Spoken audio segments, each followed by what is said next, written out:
चलो आओ सब जो है, मैं फिर आ गई दोबारा से मैं दोबारा से फिर आ गई। और अब हम भगवान ये कृष्ण की जो है, आज हमारा जो है चौथा अध्याय समाप्त हो जाएगा और ये चौथा अध्याय जो है हमारा पूर्ण हो जाएगा।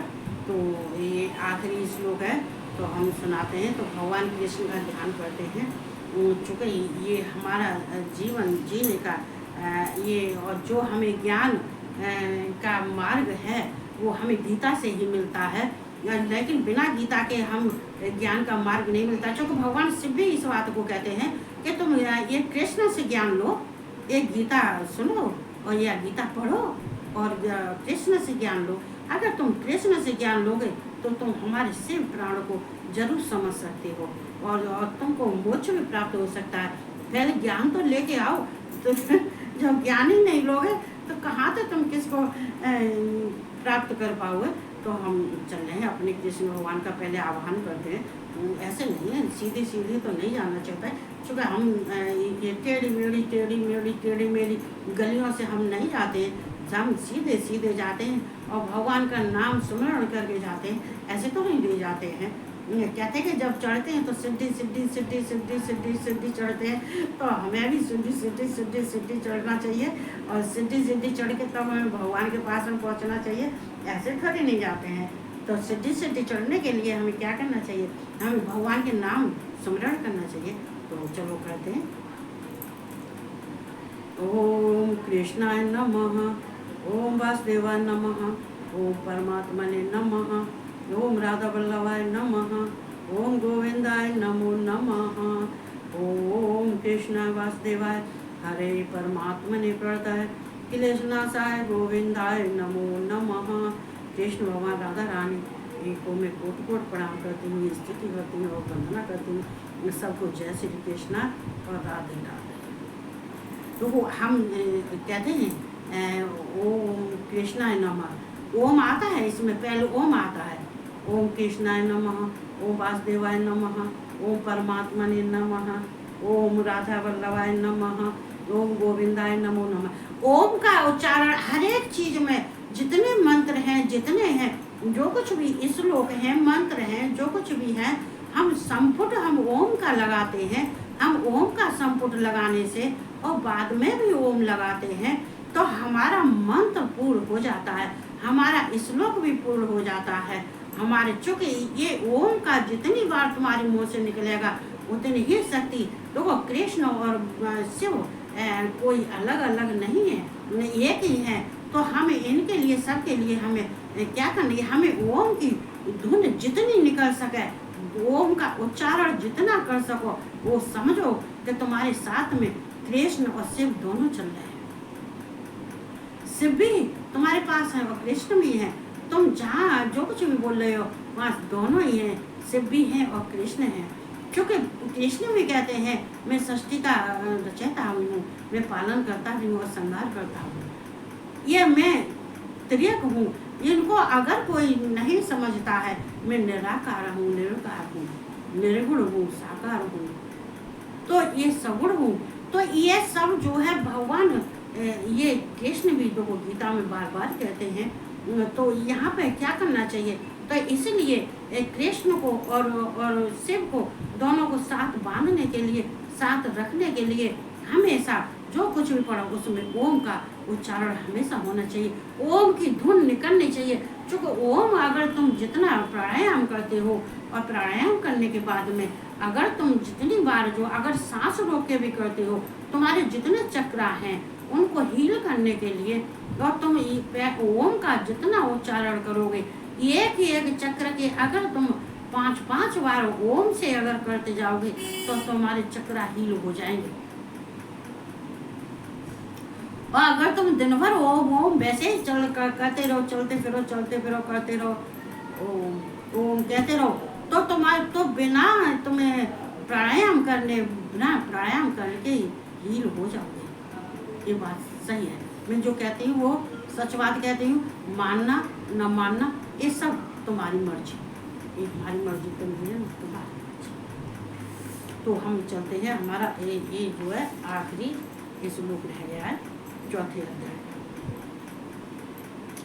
तो भाई ये तो हमने बता दिया था। योग संन्यस्त कर्माणम ज्ञान संशयम आत्मवंतम न कर्माण निबंधन न धनंजय। हे धनंजय, जिसने कर्मयोग की विधि से समस्त कर्मों का परमात्मा में अर्पण कर दिया है और जिसने विवेक द्वारा समस्त संशयों का नाश कर दिया है, ऐसे बस में किए हुए अंतःकरण वाले पुरुष को कर्म नहीं बांधते हैं। मतलब जहाँ सब है कर्मयोग का ही, तो वो ये कर्म और योग और कर्म योग ये अलग अलग है। कर्म तो दोनों ही है, चूंकि बिना कर्म करें तो कोई इंसान रह नहीं सकता है।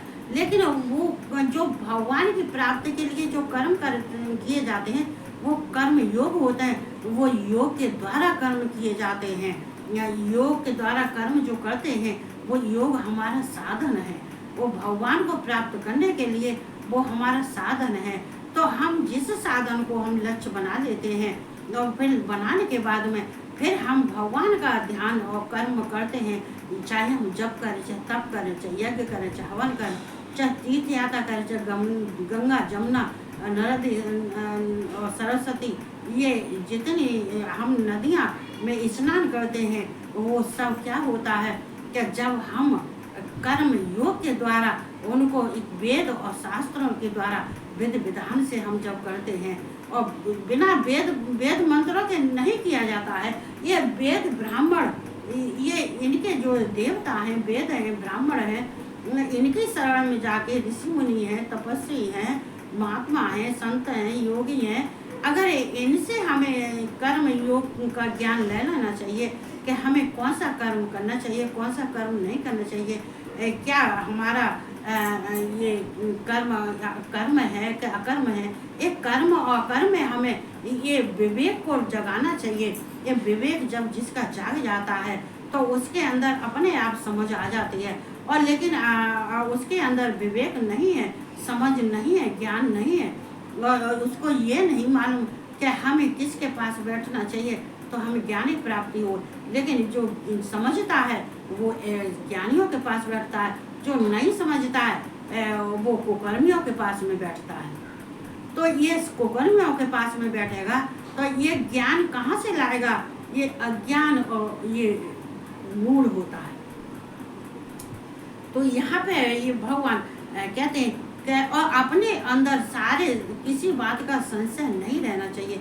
ये हर एक इंसान को सोचना चाहिए कि हमारे अंदर भगवान को तत्व से जानने के लिए और भगवान को हमें समझने के लिए, भगवान को प्राप्त करने के लिए किसी बात का संशय नहीं होना चाहिए। अगर तुम्हें कोई ज्ञानी समझाता है लेकिन उसमें तुमने अपना संशय है उसमें बढ़ा लिया, अब तुमने जब उसमें संशय बढ़ा लिया है तो तुम्हारे अंदर तो संशय ही रह गया है।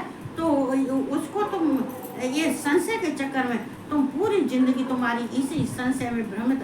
बहुत सारे आदमी होते हैं ना, ये कितने संकी, उनको हम कहते हैं संकी उनको कहते हैं संकी। ये संकी है। क्यों संकी है? कि इनको तो यही मालूम नहीं है कि हम किस इंसान के पास में बैठना चाहिए, हमें वो अपने उद्धार के लिए हमें क्या करना चाहिए, क्या नहीं करना चाहिए, हम किसका ज्ञान प्राप्त करना चाहिए, किसका नहीं करना चाहिए। कृष्ण भगवान क्या कहते हैं, ये अर्जुन को क्या समझाते हैं। अगर वो अर्जुन को समझाए हुए अगर मार्ग को अपनाते हैं तो हो सकता है कि वो जो अंधकार में डूब रहे हैं, जो गलत रास्ते पर जा रहे हैं, उनके सामने मौत हर समय ये तैयार खड़ी रहती है, और लेकिन आती नहीं है। क्यों नहीं आती है? कि वो जो कर रहा है और उसको जब तक उसको दंड नहीं दिया जाएगा तब तक मौत एक दरवाज़ा खटखटाती रहेगी। तो इसलिए हमेशा अर्जुन को जो ज्ञान दे रहे हैं तो हमें भी कुछ सीखना चाहिए, इससे कि हमें भी अपना द्वार कम से कम, हमें अगर अच्छी जगह नहीं मिला तो नरक तो नहीं मिला, या हमारा जन्म भी हो तो ऐसी जगह पर हो जहाँ हम वेद शास्त्रों का अध्ययन तो कर सकें, जहाँ हम वेद और शास्त्रों को पढ़ने के लिए हमें अधिकार तो मिले। अगर तुम किसी और योनि में जन्म लेते हो, या चलो कीट पतंगा और वृक्ष और पशु पक्षी की योनि में लेते हो, फिर तो तुम्हें इसको ना ही सुनने का अधिकार, ना कुछ जानते हो, ना कुछ है, ना कुछ कोई नहीं है। और अगर तुम शूद्र में जन्म लेते हो तो ये वेद शास्त्रों का उच्चारण तो तुम वैसे भी नहीं कर सकते। ये केवल वेद को ब्राह्मणों के लिए ये वेद बताए गए हैं।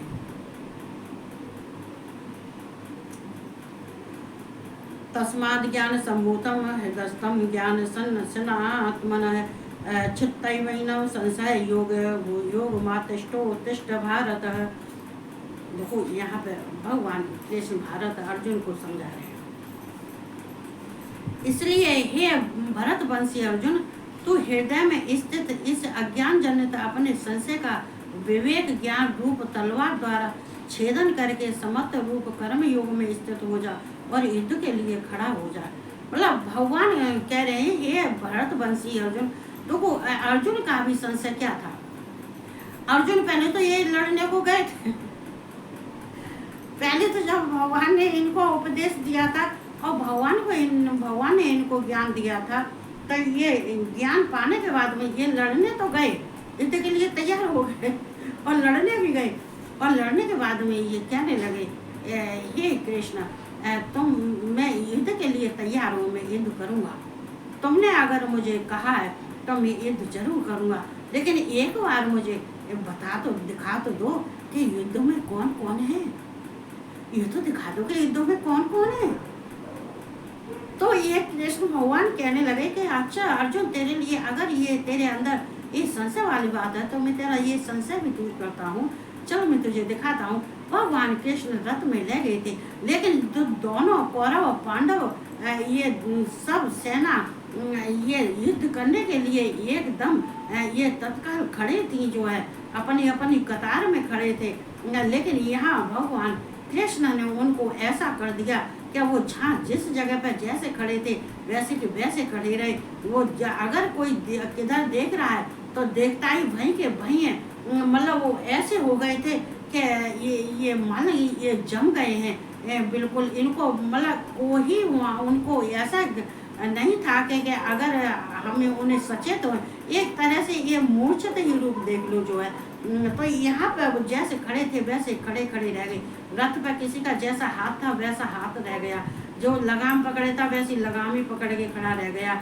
जो जिस तरह से था वो उसी तरह से उस भगवान ने स्थिर कर दिया सबको वहीं पे। जो मतलब ये नहीं, चूँकि भगवान कृष्ण अर्जुन को जब दिखाते हैं तो ये थोड़ी नहीं दिखाते हैं कि सब ये घूम रहे हैं और बीच में खड़े हैं तो इनको कोई छोड़ देगा कि युद्ध में। तो वहाँ कृष्ण अर्जुन ने देख के वहाँ घबरा गए, कहने लगे ये कृष्ण ये तो सब अपने ही है, ये तो सब अपने ही है, कैसे मैं इन्हें सबको मारूंगा और कैसे युद्ध करूंगा। वहां पर घबराए अर्जुन, और घबराने के बाद में एकदम उनके अंदर संशय हो गया और उनका विवेक था वो विवेकहीन हो गए, उनका विवेक भी खत्म हो गया और एकदम उनके ममता उमड़ पड़ी। और ममता उड़ने के बाद में और वो जैसे ममता उनकी उमड़ी वैसे ही उनको भय भी लगने लगा और उनके अंदर जो है ये हो गया कि कैसे होगा ये सब, मैं इन सबको नहीं मार पाऊंगा, कृष्ण में युद्ध नहीं कर सकता हूँ, इसके अलावा और कोई कार्य हो तो मुझे बताओ। भगवान कृष्ण कहते हैं कि अर्जुन और कार्य के लिए हमने तुझे ये उपदेश नहीं दे रहे, ये धर्म युद्ध है, ये धर्म के लिए युद्ध तेरे लिए लड़ने के लिए बहुत जरूरी है। चूँकि तू जो है अगर नहीं लड़ेगा, इसमें तुमको लिखा है, इसमें लिखा है ये ज्ञान सनातन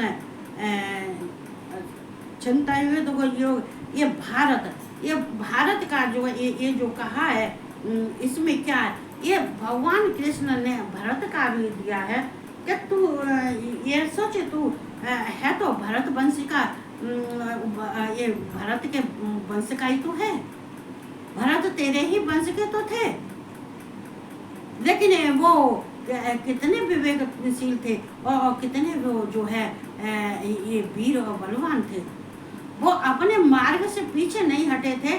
तो तुझे और कितने ज्ञानी थे तेरे ही वंशज तो के थे, लेकिन तू उन जैसा क्यों नहीं होता है? तुझे उन जैसा होना चाहिए। और हृदय स्तर, ये जहाँ लिखा है जो है, इसमें लिखा है हृदय स्तंभ ज्ञान सनातन है। जो तेरे हृदय में ये अज्ञान, जो तेरे हृदय में जो अज्ञान स्थित है, वो उसको, अज्ञान को तू अपने को खत्म कर। अज्ञान को अपने हृदय से, अपने अज्ञान को निकाल, और ये अपने अंदर ये विवेक से और विवेक द्वारा अपने अंदर ये ज्ञान को प्राप्त कर।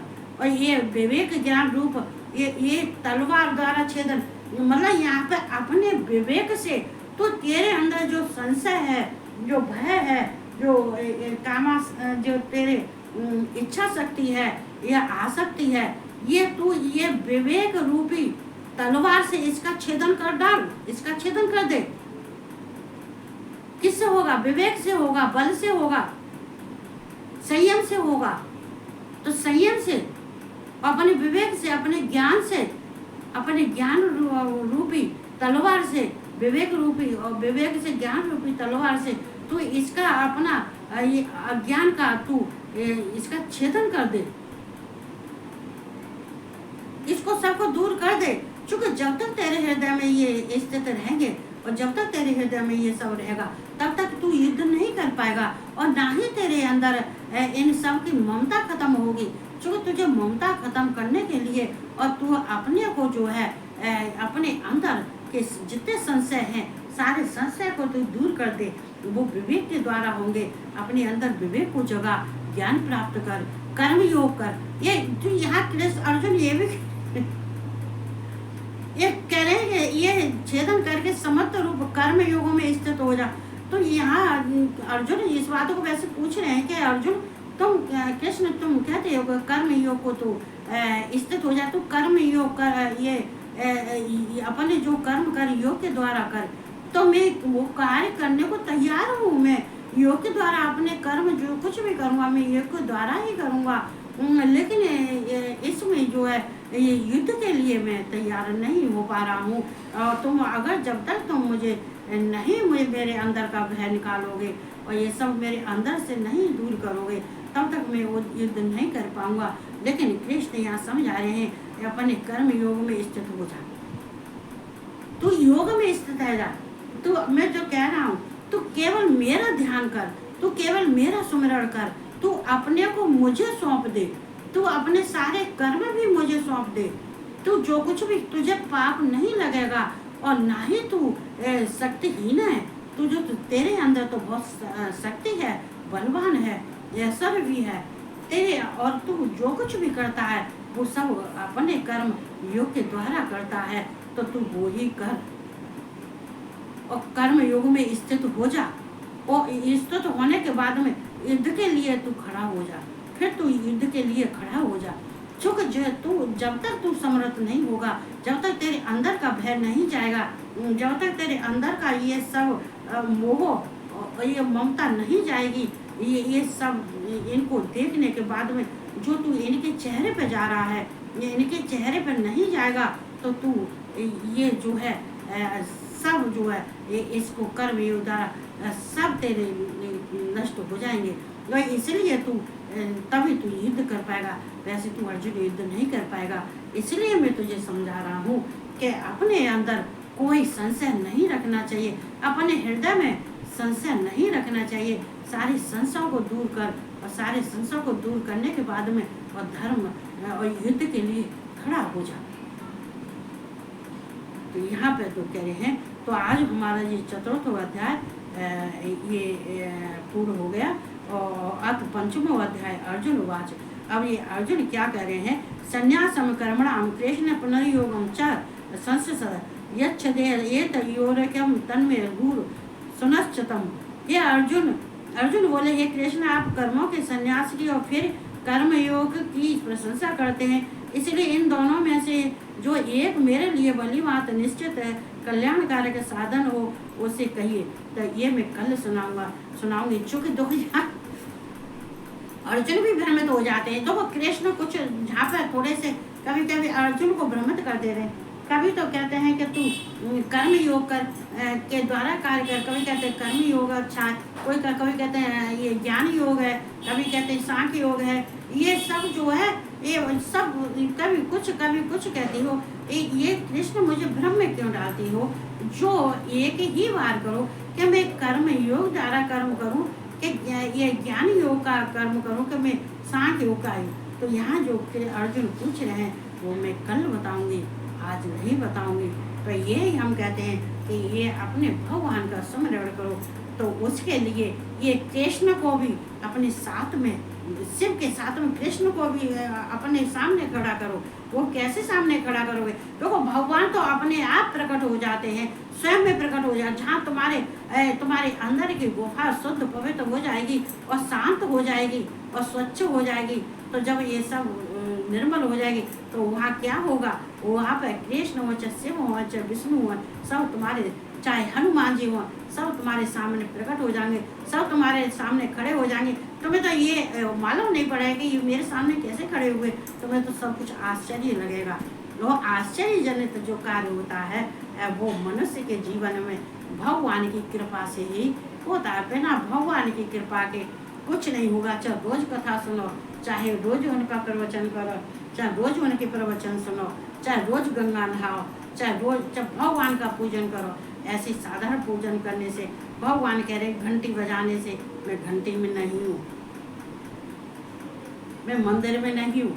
ये मंदिर है, ये जो हमारे घर का मंदिर है, इसको हम पूजा घर कहते हैं। और जहाँ बाहर मंदिर है, जहाँ प्रतिष्ठा प्राण प्रतिष्ठित मूर्तियाँ बैठी हैं, विराजमान है, वो वहाँ पर कहते हैं मंदिर।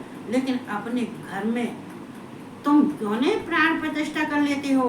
तो तुम जब अपने घर में हम भगवान की प्राण प्रतिष्ठा कर लेते हैं तो हमारे घर में बाहर का मंदिर नहीं, हमारा पूजा घर, हमारे घर का मंदिर है, वो ही मंदिर है।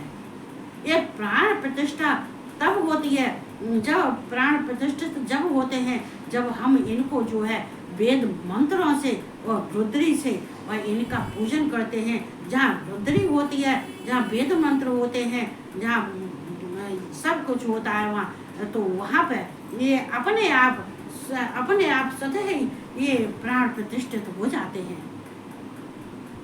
तो घर में ही क्यों नहीं कर लो? तो मंदिर के लिए क्यों जाओ? ऐसी साधारण पूजा तो हर एक कोई कर लेता है। साधारण पूजा करने से कुछ नहीं मिलता है। चूंकि कर्म तो तुम वही कर रहे हो जो नहीं करने चाहिए।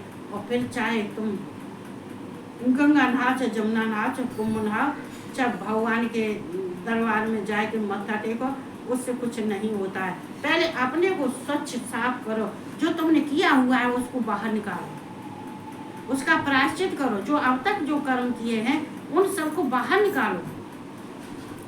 कहते हैं गंदी जगह पे कौन आता है? गंदी जगह पे हम चले जाएंगे, कहीं गंदी कीचड़ पड़ा है, कहीं गंदगी या बदबू आ रही, तो हम वहाँ खड़े हो जाएंगे? क्या कोई और कोई खड़ा हो जाएगा? क्या कोई जाने को तैयार होगा? कोई नहीं होगा। कीचड़ में सड़ने के लिए कौन तैयार होता है?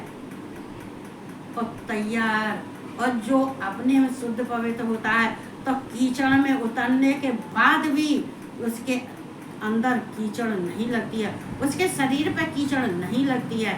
मतलब कीचड़ में रहते हुए भी, गंदगी में रहते हुए भी जो अपने को शुद्ध पवित्र रखता है, जो मंत्र जाप करता है, जो रुद्री पढ़ता है, जो अपने सच्चे प्यार से और प्रेम से और भाव से और अपने अंतःकरण शुद्ध करके भगवान का स्मरण करता है, तो चाहे हमारे चारों तरफ गंदगी फैली हो, हमारे ऊपर कमल देखो कीचड़ में खिलता है, लेकिन फिर भी अपने को कीचड़ से बचा के रखता है और कितना सुंदर होता है देखने में। ये लक्ष्मी का प्रतीक है, ये लक्ष्मी के लिए चढ़ाया जाता है जहाँ धन वर्षा होती है।